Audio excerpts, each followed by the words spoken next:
Hello friend, स्वागत आहे तुमचं आपल्या परत एक नवीन ब्लॉगमध्ये. तर आज सकाळची तर सुरुवात झाली आहे.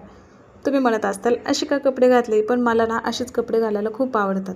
आमचा नवरा तर म्हणत असतो, हे काय लहान मुलांगत कपडे घालतेस, असले कॉलरचे कपडे का तुला आवडतात. पण मला ना खरंच असेच कपडे घालायला खूप आवडतात. ते जाऊ द्या, हे बघा आता सुरुवात किचनपासून झालेली आहे. चला तर मग आजची सुरुवात ना खरंच पहिल्यांदा अशी झाली की किचनपासून सुरुवात झाली. नाहीतर रोज ना आमच्या घरात फक्त टोमण्यापासून असते सुरुवात. तुम्हाला माहिती आहे का, मग आमच्या घरामध्ये सासू सासरा नणंद जाव दीर सगळ्यांचे टोमणे असतात सुरुवातीला सकाळी उठल्यापासून. बरं आता हे टोमणे कोण देतं तुम्हाला माहिती आहे का? एवढे सगळे टोमणे आहे ना, माझा आहे ना फक्त एका माणसामध्ये आहे बरं का. आणि तो माणूस कोण आहे चला तुम्हाला सांगते. ते आहेत आमचे नवरोबा, जे मला ह्या सगळ्यांची उणीव भासू देत नाहीत अजिबात. सगळ्यांची कामं ते एकटाच करत असतो. लोकांच्या घरात ना उठल्यावर खूप छान दिवस जात असेल, गुड मॉर्निंग वगैरे अशा गोष्टी होत असतील, पण आमच्या घरात ना टोमण्यांपासून चालू होतं. असो, ते तर काय रोजचंच आहे. तुम्हाला ना मी आज एक अशी गोष्ट सांगणार आहे ना, ती आपल्या सगळ्यांमध्ये दडलेली आहे. ती गोष्ट आत्तापर्यंत तुम्हाला कोणी सांगितली नसेल, तर आज मी ती गोष्ट तुम्हाला सांगणार आहे. आणि ती गोष्ट ऐकण्यासाठी व्हिडिओ शेवटपर्यंत नक्की बघा. तर आज तर तुम्हाला माहीत असेल, आज मदर्स डे आहे. सकाळी उठल्यापासून आपली ही रोजची धावपळ सुरू होते. घर सावरताना मला नेहमी राजमाता जिजाऊची आठवण येते. त्यांनी फक्त घरच नाही तर स्वराज्य घडवण्याचं स्वप्न पाहिलं आणि ते पूर्ण करण्यासाठी शिवबांना संस्कार दिले. आपणही जिजाऊसारखं आपल्या मुलांवर संस्कार आणि शिक्षण दिलं पाहिजे. खरं तर आजच्या ह्या काळामध्ये मुलांना चांगले संस्कार, चांगले शिक्षण, चांगलं वळण देणं खरंच खूप महत्त्वाचं झालं आहे. दिवसभर सगळ्यांसाठी धावणारे आपण, आपल्याला स्वतःसाठी वेळ मिळणं तसं कठीणच. पण जेव्हा मी स्वतःच्या अस्तित्वाचा विचार करते, तेव्हा डोळ्यासमोर उभा राहतात त्या त्यागमूर्ती माता रमाई.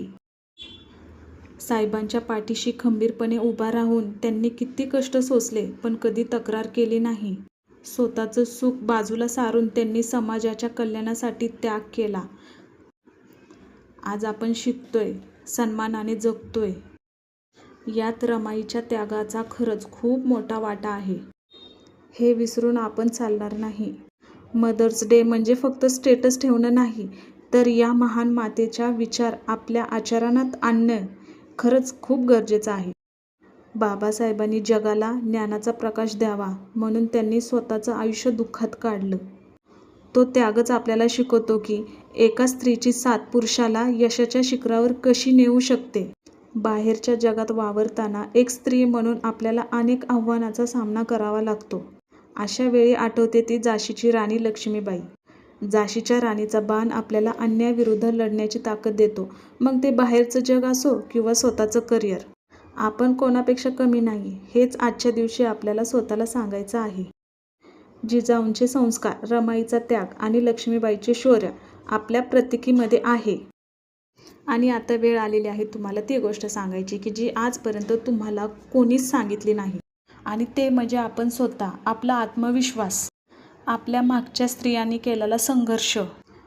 कधी स्वतःला कमी समजू नका, कारण ती एक स्त्री आहे जी शिवबाला घडवू शकते. एक स्त्री आहे जी बाबासाहेबांना साथ देऊ शकते आणि एक स्त्री आहे जी शौर्याची गाथा रचू शकते. आपण साध्या मध्यमवर्गीय स्त्रिया असो, पण आपल्यामध्येही महान मातेचा थोडा तरी गुण असायलाच हवा.